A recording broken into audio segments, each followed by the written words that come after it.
mubaka ono mazima ngondesera omulala bino si byakajajjatta, bino si byakuleekaana. Twogera ku mubaka wa palamenti, twogera ku ggwanga Uganda, twogera ku bukiise, twogera ku bintu bya kintu kikulu bibalagana ku ggwanga. Buli muntu yenna ng'oli wano nga toli wano ndaba ngweze emyaka 18 okudda waggulu. Njogera eri ggwe, twogera ku ggwanga, twogera ku bendo lyaffe lino erya Busiro. Tugamba nti tunulya abantu bonna abaliwo awo abagambye nti bazze kutukiikirira ng'obateeka kuwona omusajja. Oba twafunye emikisa ogwo okuweereza, tuzze mabega wa musajja ono kubanga yasobola. Tolina nga bw'omugeraageranyako n'abo abali eyo bakajjata.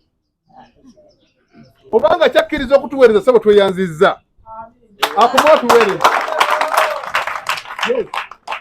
Oba tulina omusajja aligenda myaka 9. Agamba muba kyamwagala yadde bamukyawadda.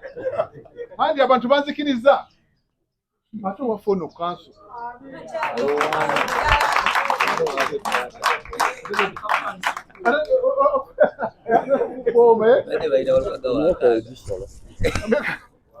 N'olw'ensonga eyo fenna nga badde mu bukaano, manyi nina abantu bange abaddeyo nga mumpagira. Mbaddeyo wano mu Kyenga Town Council, Wakiso Mumyuka, omu ku babadde mu Wakiso Mumyuka nga mpagira nnyo omwami ono Ssebwato Ali. Ndamulese mbagamba nti katuze wa council. Nagamba nti nze ddala kyogamba okola ki? Wendaga. Njagala okubategeeza nti tulina omubaka omu kati asigaddewo. Kyenga Town Council, abali mu Mumyuka, Wakiso Town Council, Mende. Omubaka tulina ye Honorable Medard Lubega Sseggona.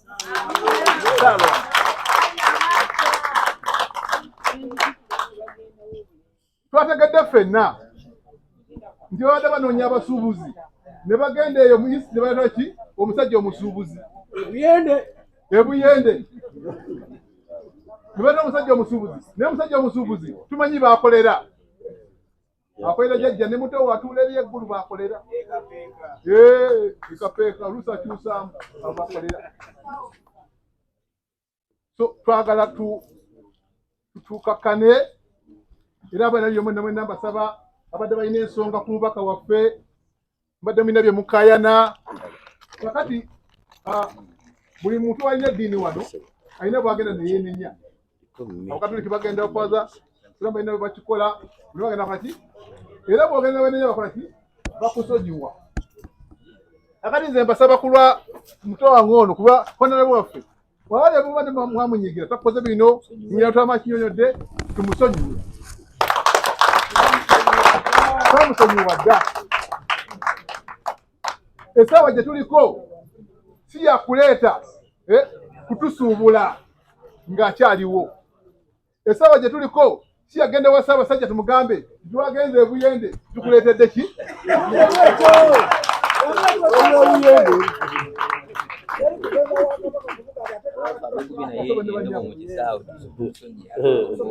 Omukulu gwe mugumanyi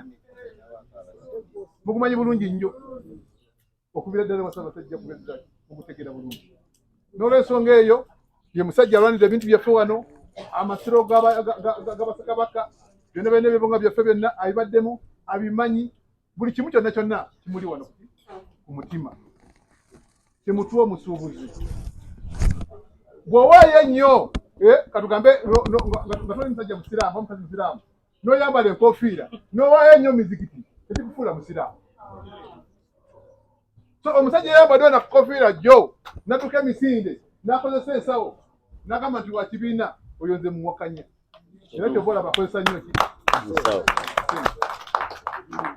So n'olw'ensonga eyo basaba ne bannyabo abampuliriza ekinyimiriza wano mwenna abali eyo abadde baga nti munjagala mumpagira mwalagadde mbaweereze ogwo omukisa gukyali gwa Honorable Medard.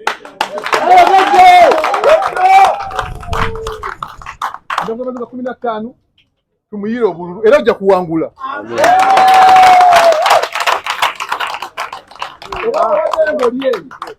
Nga wamunyigira ng'oyogera nabiri nga tetujja kuyombera wakati wase ebikopo. Otegedde. So n'olwensonga eyo mbasaba mukakkane abanategere kino kye tugamba, abanatulamu ne mumanya ensonga n'obukulu bw'ekifo kye tulimu. Akalulu n'abanga oli awo ozukusa mu makya 15 akalulu kakonde Sseggona. Obanga bategera ngwawa waliwo badde batukubira amasimu mu inbox tukole tutya. Mbategeeza abaguzi bange mwenna abali eyo abala bampadde obuwagizi. Waliwo Pastor Simon Roke wakiso yangamenti nga bw'oyogedde wekyo tugenda okugoberera. Ssebo njagala oddeyo ekyebano ne Gganda tetulina mubaka mulala Sseggona. Gyasa oli awo nkulaba mukwano gwange tetulina mubaka mulala Honorable Sseggona. Mumanya abali bategedde ensonga eno abantu abaweza emyaka 14 okudda waggulu tetuli wano mu kuyombera mu constituency, tuli mu kugiteekamu kitiibwa na kugiwa omuntu ow'omulamwa otegedde era omusajja ow'ensonga. Olw'ensonga eyo ssebo nkwagaliza obuwanguzi ndi mabegawo n'abantu bange bonna ne famire yange. Mukama akweremu obwangu. Ennaku z'omwezi nga 15 muli mubaka tafu.